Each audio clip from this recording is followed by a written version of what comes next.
अच्छा आप एक बात बताओ, अनिरुद्धाचार्य महाराज जब प्रेमानंद महाराज के पास गए थे, प्रेमानंद महाराज जी को सुनते हो तुम?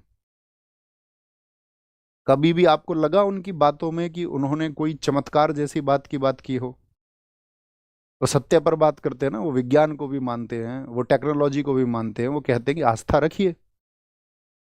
तो वो लोगों को गाइड करते हैं। तो अनिरुद्धाचार्य महाराज जब उनके पास में गए तो उन्होंने स्पेशली गाइड किया था उनको कि जिस बात को तुम नहीं जानते उसका उत्तर नहीं देना। अब कुछ लोग मेरे पास क्लिप भेज रहे हैं, कह रहे भैया आपने बात नहीं सुनी। अरे भैया मैंने पूरी बात सुनी है, तुमने पूरी बात नहीं सुनी। पहली बार में उन्होंने जवाब दिया था। पहली बार में जवाब क्या दिया था? पहली बार में जवाब दिया था उन्होंने वासुदेव। जब दोबारा सवाल पूछा गया तो नाम बदल दिया कन्हैया, और फिर गलती भी ना माने। बात धर्म की है ही नहीं। बात यह है कि आप मुझसे पूछे गांधी का जन्म कब हुआ था, गांधी जी का जन्म हम कहेंगे आपसे 3 अक्टूबर को हुआ भैया, तो आप कहोगे नहीं भैया आपसे गलती हुई है।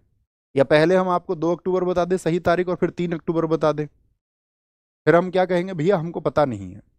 तो प्रेमानंद जी महाराज ने उनको यही समझाया कि जब कोई सवाल रहे ना पता हो तो मना कर दो। अब तुम मिसगाइड कर रहे हो लोगों को। 1 अगस्त पूरा समुंदर पी गए थे अंग्रेज, इसीलिए भाग गए इस देश से क्योंकि 15 अगस्त आ गए। अंग्रेजों ने कहा भागो, 15 अगस्त है।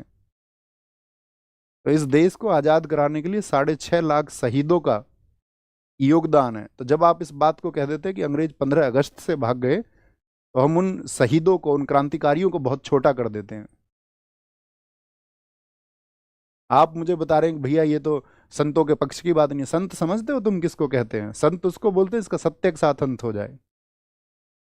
प्रेमानंद महाराज सत्य की बात करने वाले व्यक्ति, हर किसी को आप संत बना लेंगे तो फिर कैसे बात बनेगी? आपके पास कोई पैमाना है क्या तय करने का? और फिर सबकी अपनी अभिव्यक्ति है। ऐसा मत करिए ना जैसा प्रदेश में किया जा रहा है। एक टीचर को गिरफ्तार कर लिया गया, पहले तो अभिव्यक्ति थी सबके पास में। भगत सिंह जी ने अंग्रेजी राज में लिखा मैं नास्तिक क्यों हूं, उन्होंने प्रमाण दिया। उन्होंने कहा मैं ईश्वर को नहीं मानता। तो इसका मतलब ये थोड़ी है ब्रिटिश सरकार उनको इस बात के लिए फांसी दे देगी। उनको फांसी हुई राजनीतिक कारणों की वजह से। तो अभिव्यक्ति को रखिए, थोड़ा विचार करिए, सोचिए, समझिए, है ना। और नहीं समझोगे और नहीं सोचना चाहते हो तुम्हारी मर्जी है। दुनिया में सब व्यक्ति सही रास्ते पर नहीं चलते हैं। दुनिया में सारे लोग अच्छे नहीं हो सकते, इसकी कल्पना भी नहीं की जा सकती। और हम चाहे बेशक कितनी भी अच्छी बातें कर लें, वो कल्पना से परे की चीजें हैं।